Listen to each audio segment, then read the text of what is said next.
Belakangan ini, sebenarnya bukan belakangan ini, setahun belakangan ini banyak narasi-narasi yang diorkestrasi oleh Hasto sebagai sekjen PDIP yang menurut pandangan kita itu malah membuat PDIP terpuruk. Dampaknya itu yang terkena langsung itu adalah Ganjar Pranowo. Secara keseluruhan tidak ada satupun provinsi yang dimenangkan oleh Hasto. Kenapa? Karena orkestrasi yang selalu dimainkan oleh Hasto dalam hal ini melakukan yang namanya serangan politik kepada Jokowi itu sudah melampaui hal yang menurut pandangan saya sudah terlalu keji. Dia mengorkestrasikan soal pertama-tama itu soal dinasti politik, kemudian ada kekuasaan melakukan intimidasi, kemudian terakhir hari ini kita lihat Jokowi akan melakukan pengambilan atau bukan pengambilan, menyalonkan ketua umum PDIP dan juga Golkar. Nah, kita melihatnya ini ada yang sangat disengaja oleh Hasto ingin membuat keruh situasi politik yang sudah sangat kondusif ini. Gitu. Kita lihat beberapa hari ini lihat narasi-narasi yang dimainkan Hasto. Kami melihatnya bahwa ini bahaya sekali. Bahaya lagi buat hubungan yang sudah terbangun antara Bu Mega kemudian Pak Prabowo. Karena kita lihat ke depan ini kan ada semacam penugasan yang dilakukan oleh Bu Mega terhadap Mbak Puan, itu terkonfirmasi coba membangun komunikasi dengan Pak Prabowo. Nah, agenda itu kan sudah di atas mejanya Pak Prabowo, tinggal menunggu momen kapan itu pertemuan. Nah, hal-hal ini kan penting sekali untuk dipublikasikan bahwa pemimpin bangsa ini ya tidak ada masalah dengan perbedaan pandangan, perbedaan politik dan sebagainya. Karena substansinya siapapun pemimpinnya pasti ingin melakukan yang terbaik buat bangsa ini. Nah, untuk hal itu kita lihat ya kita berharap sudahlah hentikan kegaduhan-kegaduhan yang kontraproduktif ini, karena kita tidak mau ke depan situasi yang sudah kondusif ini. Kita lihat peran kepolisian sebagai penegak hukum, TNI sebagai penjaga republik, itu kemarin luar biasa menjaga demokrasi kita dengan begitu baiknya. Tidak mudah menjaga republik yang melakukan perhelatan besar terkait pemilu ya, pesta demokrasi itu. Karena kita tidak mau kejadian 2014, 19 itu terjadi lagi di 2024, dan alhamdulillah puji Tuhan ya, kejadian itu tidak ada. Yang terjadi polarisasinya bukan rakyat dengan rakyat, politisi dengan politisi. Yang kira rakyat sudah paham sekali, sudah cerdas. Mereka tidak mau terseret-seret lagi dengan arus mainannya para politisi. Nah, Hasto saya lihat coba mencari sesuatu ya, keuntungan dari konflik yang hari ini. Entah dia ketakutan atau saya nggak tahu, atau memang punya beban politik di mana kita lihat calonnya kalah ya, Mas Ganjar. Ganjar itu kalah, faktornya itu sebetulnya kalau mau kita seret-seret, Hasto harus bertanggung jawab gitu loh. Hasto harus bertanggung jawab terhadap kekalahannya Ganjar, apalagi itu menjadi one prestasi buat Hasto di mata DPP PDIP, karena kita melihat sikap Hasto ini, saya punya keyakinan itu bukan sikap dan pandangan PDIP sebagai institusi partai besar. Nah, untuk sementara itu yang saya lihat, Mas Gun, kira-kira begitu. Rasa soal Gayus Lumbun turun dalam sengketa pemilu menjadi tim hukum capres Mas Ganjar itu menurut saya, pandangan saya sah aja. Pertama, dia kader, dia sebagai advokat, jadi secara profesi tidak ada yang dia langgar gitu. Jadi menurut saya apa yang dilakukan Gayus dan timnya ya is oke, sampai sekarang nggak ada masalah. Dia menggugat dan sebagainya, itu kan hak konstitusi, dan itu memang disediakan saluran konstitusinya. Siapapun yang melakukan gugatan terkait pemilu bisa langsung ke MK, dan itu nggak ada yang menghambat. Nah, tinggal nanti di MK-nya tinggal penguatan bukti-bukti atau materi-materi yang menurut 03 misalnya ada kecurangan di mana ya tinggal ditunjukkan.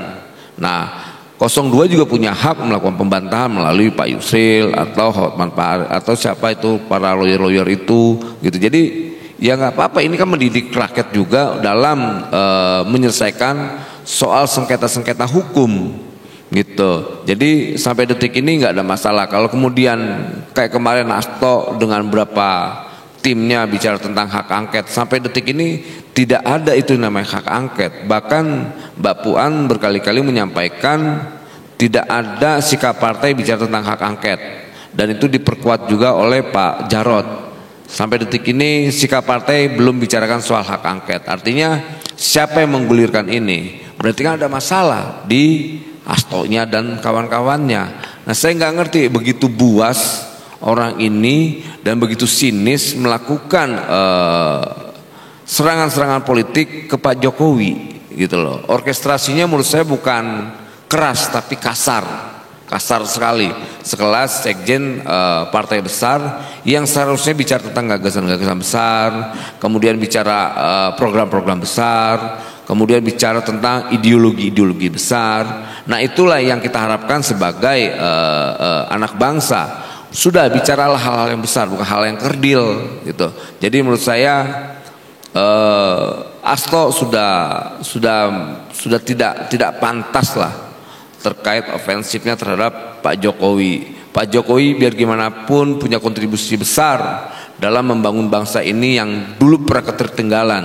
Lalu siapa yang bisa menihilkan kerja-kerja Pak Jokowi?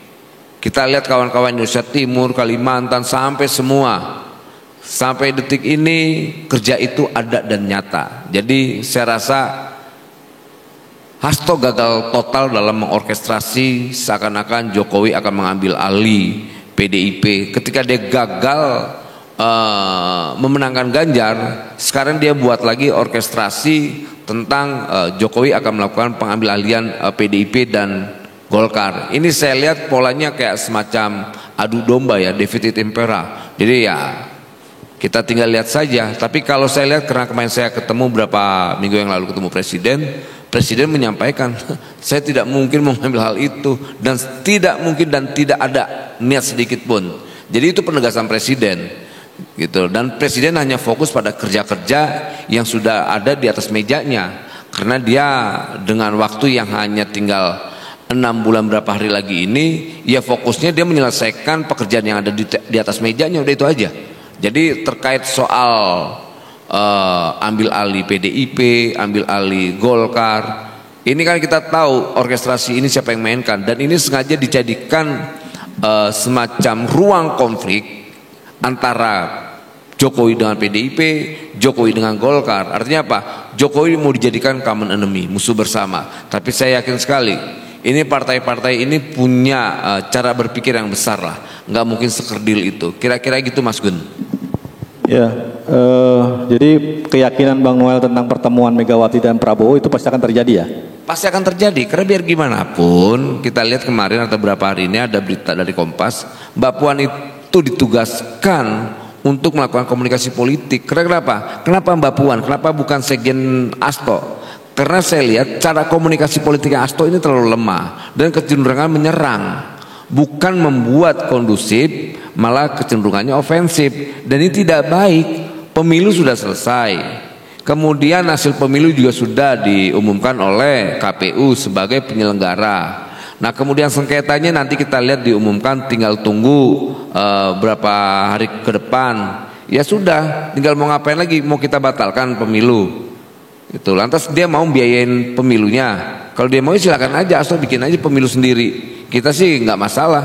Tapi yang jelas hasil pemilu yang sudah dilakukan oleh KPU dan hasilnya sudah ada secara definitif, dan itu sudah menjadi bagian hak pilih rakyat.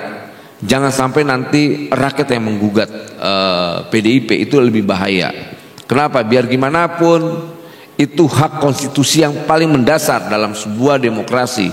Hak konstitusinya dimandatkan ke Pak Prabowo melalui mekanisme pemilu yang sangat demokratis kemarin. Itu saya rasa gini, tadi saya coba ingin mengutip apa yang disampaikan Kakak Tobi.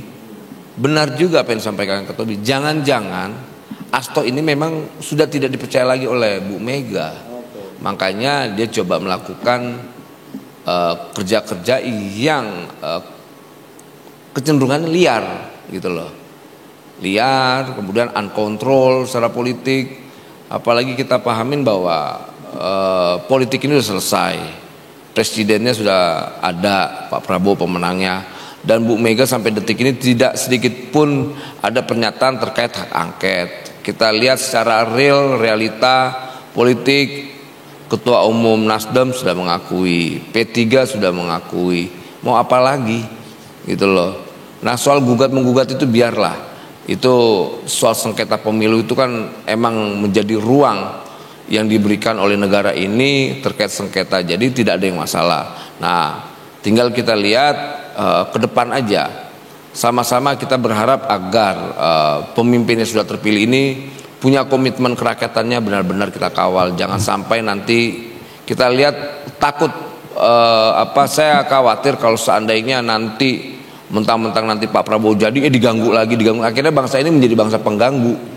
Seharusnya kan Pak Prabowo itu luar biasa besarnya jiwanya, dia ingin mengajak semua komponen anak bangsa ini, ayo kita kerjain nih perahu besar, rumah besar ini bareng-bareng yuk gitu loh.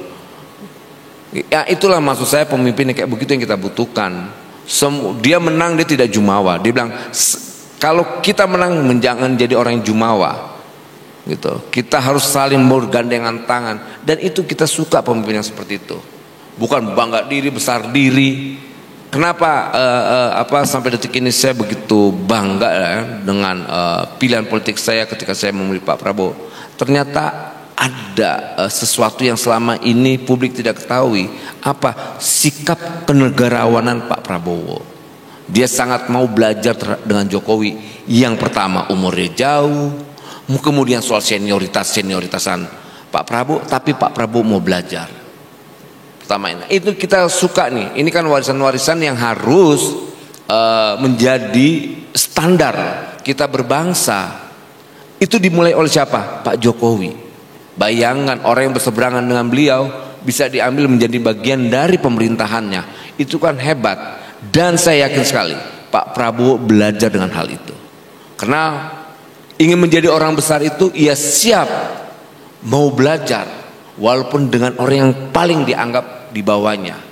Karena setiap peristiwa itu adalah guru.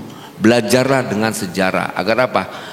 Selalu bangsa ini belajar, dan akan pada titik saatnya kita akan menemukan yang namanya bangsa ini benar-benar menjadi bangsa yang besar. Saya rasa itu Mas Gun. Prabowo adalah tugas sejarah yang hari ini dia emban. Dia lahir dari sebuah peristiwa sejarah yang sangat menyakitkan. Dia dihina, dia ditipu, dia direndahkan, bahkan dia dihianati. Tapi pemimpin besar itu biasa lahir dari persoalan-persoalan yang besar, bukan dari hal yang kecil. Dan Pak Prabowo saya lihat pemimpin yang besar. Dia sosok pemimpin yang menurut pandangan saya ya seorang negarawan. Dan kita berharap ke depan nanti sudah hentikan hiruk-pikuk politik yang hanya merusak masa depan bangsa ini, merusak demokrasi ini. Karena kita mau menghadapi 2045, bangsa unggul ini, bangsa emas ini jangan dirusak. Siapapun menurut saya nanti, siapapun yang punya niat jahat untuk merusak jalan emas bangsa ini menuju 2045, dia akan digilas oleh sejarah. Dan itu saya yakinkan. Jangan bermain-main terhadap republik ini, jangan bermain-main terhadap bangsa ini. Karena bangsa ini ada karena tangis dan darah. Jangan coba-coba mengganggu lah. Kayak kira-kira saya rasa begitu Mas Gun.